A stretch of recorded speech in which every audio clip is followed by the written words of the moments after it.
और मैं झारखंड स्टेट के गढ़वा जिला से और भंडरिया प्रखंड से आता हूँ। और फिलहाल मैं यहाँ रांची में एक पेशे से टीचर हूँ। और मैं अपना अनुभव मसीह मंथन बैठक में आने का एक अनुभव शेयर करना चाहता हूँ, बताना चाहता हूँ।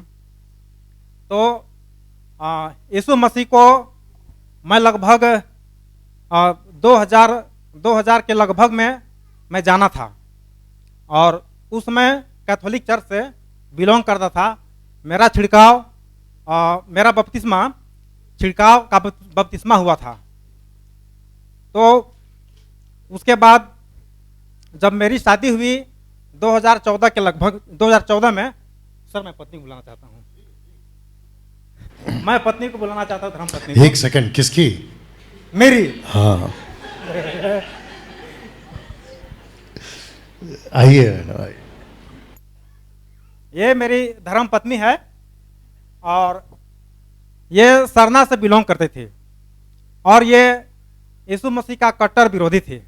फिर भी मेरी शादी हुई तो मैं बोला कि आपको जहाँ जाना है जाइए और मेरे को जहाँ जाना रहेगा मैं वहाँ जाऊँगा। तो ऐसे ही करते इधर बीच में कोरोना आ गया। तो कोरोना से पहले वाइफ बोली कि कहीं ऐसा चर्च ढूंढते हैं जहाँ हम लोग शांति मिले। तो इनके कहने से, मैं इनको पहले कुछ नहीं बोलता था कि आपको जाना है कि नहीं जाना है। ये स्वयं बोली कि कहीं ऐसा चर्च ढूंढते हैं जहाँ हम लोग जाएं और शांति के लिए जाते थे। तो ऐसे ही करके हम लोग चर्च जाना शुरू किए और चर्च जाते जाते मतलब 2020 से हम लोग चर्च जाते थे, लेकिन वहाँ खरी शिक्षा और सही शिक्षा नहीं बताई जाती थी, जिसके वजह से लगभग 5 साल हो गया हम लोग कुछ नहीं जानते थे, वचन के बारे में कुछ नहीं जानते थे। मतलब दूसरों को सुन करके लगता था कि हमको भी हम भी प्रीच कैसे दे सकते हैं, ऐसा लगता था प्रभु की सेवा के लिए। अंदर से ऐसा फील महसूस होता था, लेकिन वचन की जानकारी के अभाव में मैं किसी को बता नहीं सकता था। तो अपने आप में शर्मिंदगी होती थी। तो ऐसे ही करते करते झारखंड कोऑर्डिनेटर जो है CS बड़ा जी, तो CS बड़ा से मुलाकात हुई। तो इन्होंने बोले कि आपको मैं दानियल भाई का एक वीडियोज भेजूंगा, यदि आपको अच्छा लगे तो देखिएगा और अच्छा नहीं लगे तो फिर भी कोई बात नहीं है। तो मैं एक्सेप्ट किया।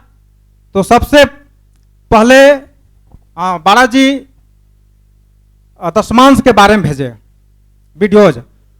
तो दशमांश के बारे में मैं देखा, तो देखने के बाद फिर वचन से मिलाया तो सही वीडियोज और वचन से करेक्ट मिला। उसके बाद हमारे भंडरिया क्षेत्र में जो स्थानीय पास्टर लोग हैं तो उनके चर्च में भी जाते थे, जब गांव जाते थे तो उनके चर्च में भी जाते थे। तो हमेशा वो एक वचन को उठा करके उसके बाद अपना राम कहानी अपना कहानी बताते थे। तो कुछ समझ में नहीं आता था। और वही नहीं फलना के यहाँ चंगाई के लिए बोले हैं, जाते हैं तो क्या बोलते थे कि प्रभु के लिए क्या दीजिएगा। वो स्पष्ट डायरेक्ट बोलते प्रभु के लिए क्या दीजिएगा। तो हम लोग को भी बोले कि प्रभु के लिए आप लोग क्या दीजिएगा। तो धर्म पत्नी बोली कि प्रभु को हम लोग क्या दे सकते हैं, प्रभु तो हम लोग को सब कुछ दिए हैं, सिर्फ प्रभु को हम लोग धन्यवाद दे सकते हैं, उसके अलावा और कुछ नहीं दे सकते हैं। तो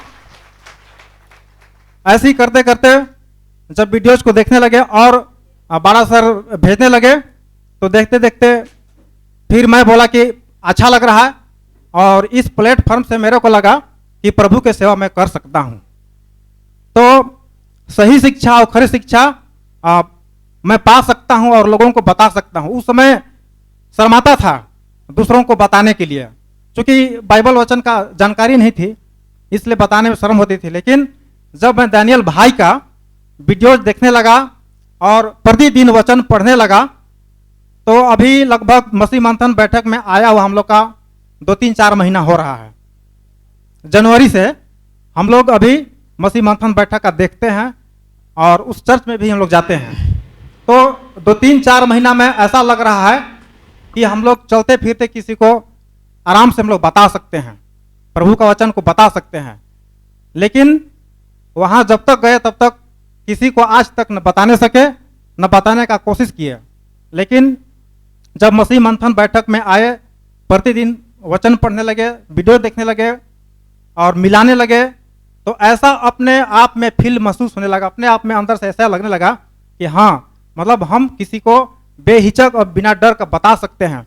और वाकई में अभी हम चलते फिरते एक पैसे से टीचर हैं, लेकिन उतना समय तो नहीं मिलता है, लेकिन चलते फिरते जरूर किसी को संदेश सुनाता हूँ और उसके साथ किसी के साथ में जब बताता हूँ तो जरूर बहस होती है और मैं वचन से उसको जवाब दे सकता हूँ फक्र के साथ और गर्व के साथ कहता हूँ कि अभी मैं बहुत 3-4 महीना में फॉलो करके बहुत जानकारी हासिल कर लिया हूँ।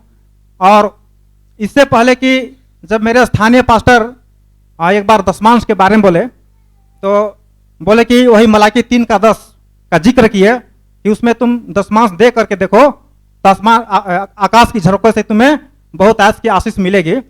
तो मैं बोला कि दानियल भाई का वीडियोज में देखा था, लेकिन दानियल भाई का वीडियोज में तो ऐसा नहीं है, क्योंकि दशमांश तो पुराने व्यवस्था में था और नया व्यवस्था में तो कहीं नहीं है। और उसमें यह भी है कि न कुड़ के न दबाव में दो, बल्कि अपना स्वेच्छा से अपनी इच्छा से दो। तो बोल रहे हैं कि हाँ, वो तो बात सही है, लेकिन नहीं दीजिएगा तो फिर आपको आशीष नहीं मिलेगी।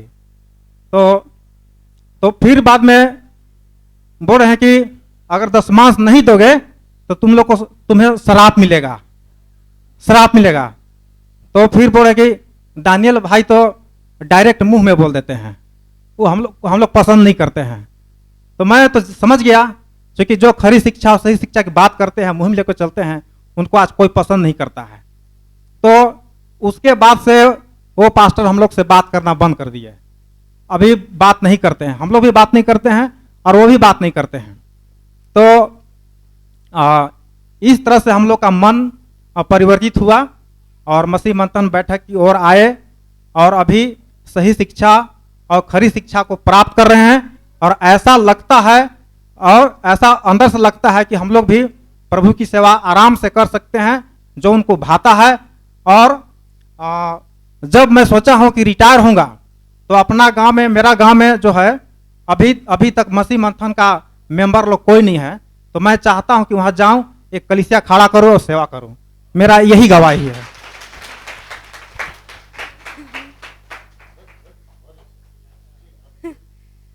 सबको जय मसीह की। मैं भी छोटा सा गवाही देना चाहती हूँ कि जब हम लोग कोई भी काम करते हैं तो हम लोग दोनों पति पत्नी मिल के काम करते हैं। जब हम लोग पहले जाते थे चर्च, तो वहाँ हम लोग को अच्छा खरा शिक्षा नहीं मिलता था। तो मेरा हस्बैंड बोले कि मसीह मंथन में हम लोग जाएंगे और वहाँ अच्छा खरा शिक्षा मिलता है। तो हमको बोले कि आपको जाना है तो वहाँ जा सकती है, लेकिन हम तो इधर जाएंगे। तो हम भी बोले कि आप जिधर जाइएगा उधर हम भी जाएंगे, आप अकेले स्वर्ग थोड़े ना जाना है, हमको भी तो आपके साथ स्वर्ग जाना है। तो इसके बाद जब हम लोग जाने के लिए सोचे, तो मुझे दिखाई दे रहा है कि आप जहाँ आप चर्च जाते हैं वहाँ आप जाइए, और जहाँ आप मसीह मंथन में आप जाएंगे तो वहाँ आपको अच्छा शिक्षा नहीं मिलेगा, वहाँ अच्छा स्तुति नहीं होता है, आराधना नहीं होता है, बोल के हमको दिखाई दिया। तो हम इसको बोले देखिए ना, हम लोग जाने के लिए सोचते हैं तो ऐसा दिखाई दे रहा है बोल के। तो फिर एक बार तो सोचने लगे हम कि पता नहीं कैसा वहाँ का वचन है, क्या है, नहीं समझ पा रहे थे। लेकिन जब आपका वचन सुने और समझे तो लगा कि सचमुच में खरा वचन है।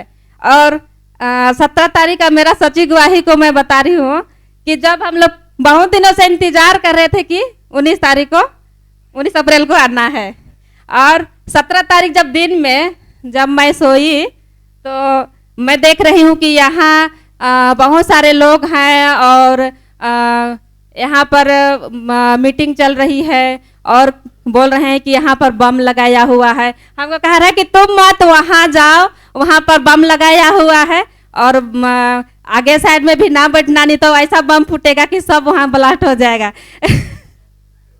इसके बाद मैं अपना हस्बैंड को बुला रही हूँ, आइए ना एक बार सुन लीजिए कि हम लोग वहाँ नहीं जाएंगे वचन सुनने, हम लोग तो व्हाट्सएप या टीवी ये सब में देख लेते हैं, वही सब में देख लेंगे बोल के ये कह रहे हैं कि नहीं हमको तो जाना है, तुम जाओ चाहे मत जाओ।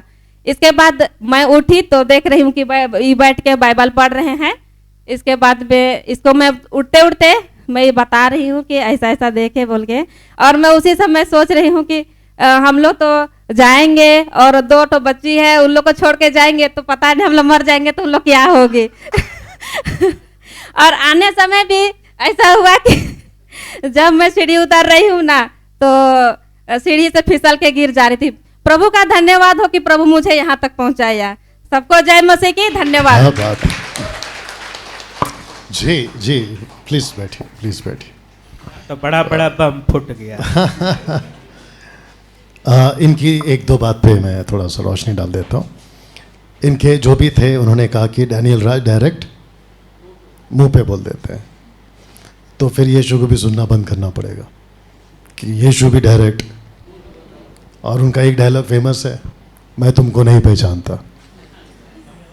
मत्ती 7:21-22, मैं तुमको नहीं पहचानता। ऐसे खतरनाक है हमारे प्रभु, तो वो भी मुंह पे ही बोलते हैं। तो क्या उनको सुनना बंद कर दें? बिल्कुल नहीं। दूसरा इनका पॉइंट था दशमांश को लेके, आकाश के झरोखे प्रभु खोल देगा। मैं वेट कर रहा हूँ कब खुलेगा। पूछो क्यों? मैं 10 से ज़्यादा देता हूँ। ये आदमी 10 से ज़्यादा देता है। 10 से ज़्यादा छोड़ो, मैंने खुद को दे दिया है। ऐसा कोई झरोका नहीं खुलेगा। उसको पता है कि कितना देना है। पैसा अच्छा है? Of course. क्या वही पैसा बुरा है? Of course. क्या धनवान होना अच्छा है? वही धनवान आपके लिए नुकसान भी बन सकता है। तो प्रभु को पता है कि कितना देना है। मैं आपको बताऊं, सबसे सुकून की नींद कौन सोता है?